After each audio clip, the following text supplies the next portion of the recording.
मेरे चेहरे की खुशी बता रही है कि कुछ तो बात है जो मैं आप लोगों से शेयर करना चाहता हूँ।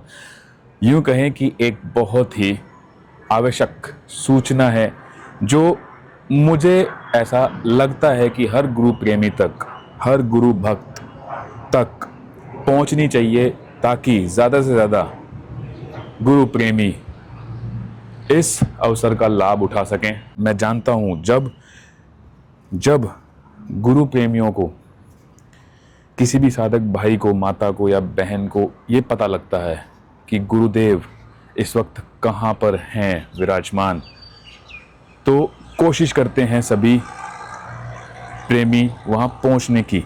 और वो कहते हैं ना कि गुरु का सानिध्य है और उस वातावरण में ध्यान जप करने का अवसर खोना नहीं चाहता कोई भी प्रेमी।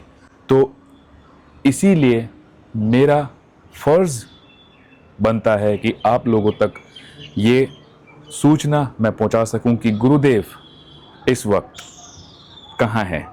जैसा कि मैंने बताया कि फैमिली में रहते हुए बहुत सी चीज़ें मेरे लिए ऐसी हो जाती हैं कि उनको निभाना भी बहुत ज़रूरी होता है। आप लोग जानते हैं, क्योंकि जो पारिवारिक लोग होते हैं वो समझ सकते हैं कि परिवार में रह के बहुत सी चीज़ें ऐसी होती हैं जो निभानी भी ज़रूरी होती हैं। कहते हैं ना कि ग्रस्त जीवन से बड़ा कोई धर्म नहीं है। ग्रस्त जीवन जिसने निभा लिया, वो कहते हैं कि उसको गुरु की और असीम कृपा मिलती है, क्योंकि आसान नहीं होता घर संभालना और साथ में अध्यात्म से भी जुड़े रहना।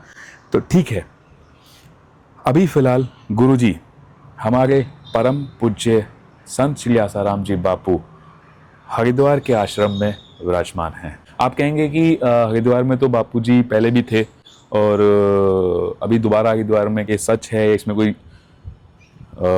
मिसकम्युनिकेशन तो नहीं कर रहा मैं, लेकिन ऐसा कुछ भी नहीं है। गुरुदेव अभी हरिद्वार में ही हैं, क्योंकि अहमदाबाद से देहरादून के बाद गुरुदेव एक लंबे समय से एकांत में थे कि गुरुदेव की मौज है।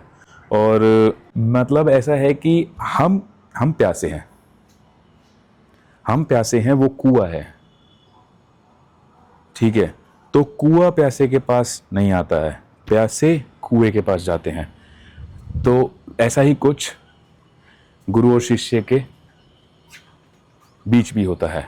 गुरु ज्ञान देते हैं, भक्ति के मार्ग पे चलाते हैं, लेकिन जब तक शिष्य या जब तक अज्ञानी उनके पास नहीं जाएगा कोई, तो वो ज्ञान कैसे प्राप्त करेगा। तो हम अज्ञानी हैं, हमें ज्ञान की आवश्यकता है। तो वो कहते हैं ना कि हम गुरु प्रेमियों की तड़प ऐसी है कि जब गुरु नहीं दिखते या नहीं उनके आसपास रहने का अवसर मिलता ना, तो छटपटाहट सी होती है। मतलब ऐसा लगता है कि ठीक है, गुरु की एक झलक मिल जाए, चाहे कहीं से मिल जाए, रोड पे खड़े होकर उनको जाते हुए देख पाएँ या उनको आते हुए देख पाएँ या एयरपोर्ट पे देख पाएँ, कहीं भी बस एक झलक अवश्य लेने का मन हर गुरु भक्त में रहता है। जब भी आपके पास वीडियो आ रही है, आज है 15 तारीख, 15, 16, 17 अभी गुरुदेव हरिद्वार में रहने वाले हैं। तो कोई भी मेरे साधक भाई बहन माताएं जाना चाहें तो अवश्य जाएं और लाभ उठाएं, उस वातावरण को अनुभव करें, क्योंकि वो एनर्जी अलग ही होती है। हालांकि मैं मानता हूं कि गुरुदेव के हर आश्रम में एक पॉजिटिव एनर्जी होती है, और वो एनर्जी ऐसी है कि उसको अनुभव करना ऐसा है कि वो बयान नहीं हो सकती शब्दों में। वो एक अलग ही एनर्जी होती है जो हम अनुभव करते हैं। लेकिन जिस आश्रम में गुरुदेव हैं और वहाँ जाकर अगर हम उस एनर्जी को अनुभव करें, तो आप यकीन मानिए वो एनर्जी दुगनी हो जाती है, वो लाभ डबल हो जाता है जी। क्योंकि भगवान स्वयं उस धरा पर, उस भूमि पर उस समय उपस्थित होते हैं। तो उस धरा, उस भूमि की हवा में जो महक, जो सुगंध, जो वो कहते हैं ना कि ऊर्जा महसूस होती है, उसको एक गुरु भक्त, एक गुरु प्रेमी ही समझ सकता है। तो मेरा फ़र्ज़ बनता था कि आप लोगों तक ये सूचना पहुंचे, क्योंकि आप लोग मेरी वीडियोस को इतना प्यार देते हो, मेरा भी कुछ फ़र्ज़ है फिर। और जैसे कि मैंने आप लोगों को बताया था कि कोशिश रहेगी हर थोड़े थोड़े दिन में, जितना मेरे से हो पाएगा, जब मेरे से हो पाएगा, मैं ज़रूर आप लोगों तक हमारे पूज्य गुरुदेव की झलक लाता रहूँगा। हरि ओम, जय गुरुदेव।